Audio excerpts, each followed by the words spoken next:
Je vais écrire ça. La réhabilitation obéit à un certain processus parce qu'il serait peut-être assez important de rappeler les circonstances dans lesquelles nous nous sommes retrouvés là.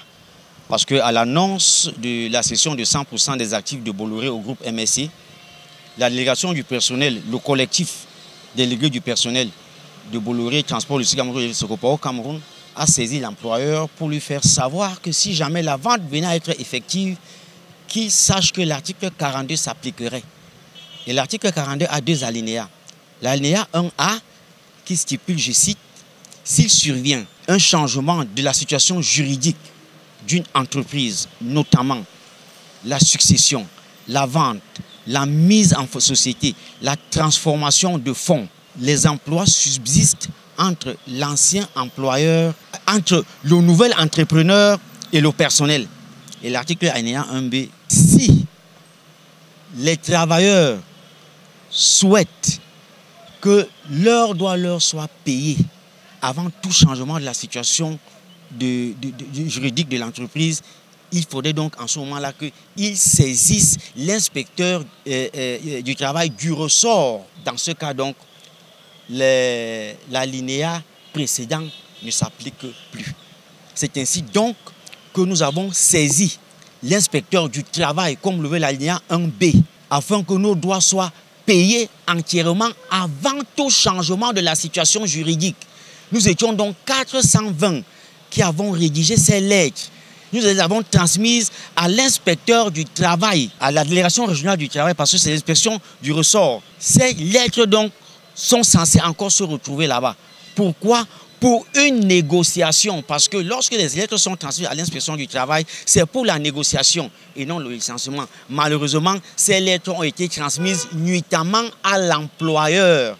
Et c'est ainsi que les travailleurs se sont vus en train d'être illégalement, abusivement et massivement licenciés. Comment? La vente a eu lieu le 22 décembre, le 21 et 22 décembre, par les deux parties. Cyril a confirmé la vente le 21. MSC a confirmé l'acquisition le 22. Comment se fait-il qu'en janvier, c'est le vendeur qui commence à licencier le personnel qu'il a vendu? Donc nous concluons que ce n'est pas Bolloré qui a licencié, c'est MSC qui a licencié. Et comment MSC est licencié en utilisant le nom de Bolloré qui a vendu? On qualifie ça d'un licenciement illégal, abusif et tout ce que ça a donc donné.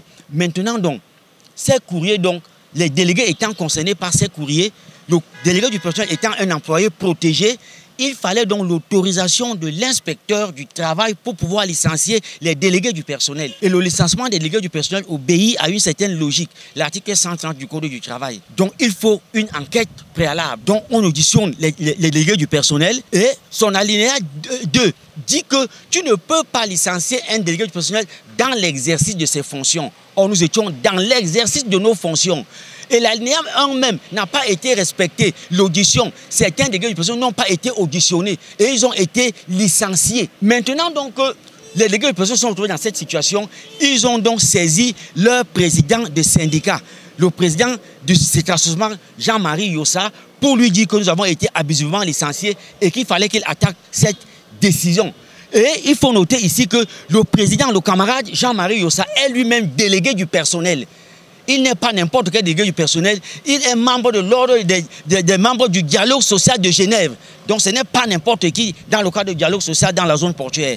Il a donc saisi le tribunal administratif en octobre de l'année dernière, je crois que c'était le 5 ou le 6. Le tribunal administratif, après plusieurs répliques, a donc programmé le débat contradictoire le 25 juillet. Le 25 juillet, on a donc programmé le délibéré en cours d'audience. En cours d'audience, donc, le président du tribunal a jugé recevable la requête du Cétrasosmac et sur la forme et a jugé recevable dans le fond la requête du Cétrasosmac et donc a rejeté, annulé de ce fait le jugement, l'autorisation de licenciement que la déléguée du personnel avait donc autorisé. D'où la réhabilitation des délégués du personnel.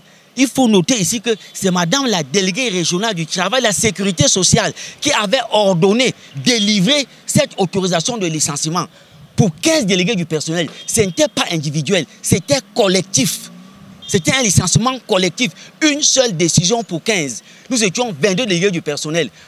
L'employeur a choisi de mettre 15 dehors sur 22. Lui seul maîtrise ses critères de choix. C'est ainsi donc que, ayant été débouté le 6 septembre, donc, l'État du Cameroun, par le biais du ministère du Travail et de la Sécurité sociale, délégation régionale du littoral, a formé pouvoir à la Cour suprême. Le 25 novembre, donc, le 6 octobre, il a introduit une requête au fin du sursis à exécutoire. C'est-à-dire qu'on suspende l'exécution de la décision du tribunal administratif. C'est comme ça que le 25 novembre, donc, le tribunal, la Cour suprême tranche, rejette la requête de l'État du Cameroun et leur demande de venir exécuter la décision du tribunal administratif de Douala. Je cite la conclusion de la décision de la Cour suprême. La Cour suprême dit, le président de la Cour suprême dit, notre ordonnance est exécutoire sur minute dès notification avant enregistrement. Je vais écrire ça. Parce qu'il a dit qu'il doit rendre ça au Fita mardi. Tous les deux.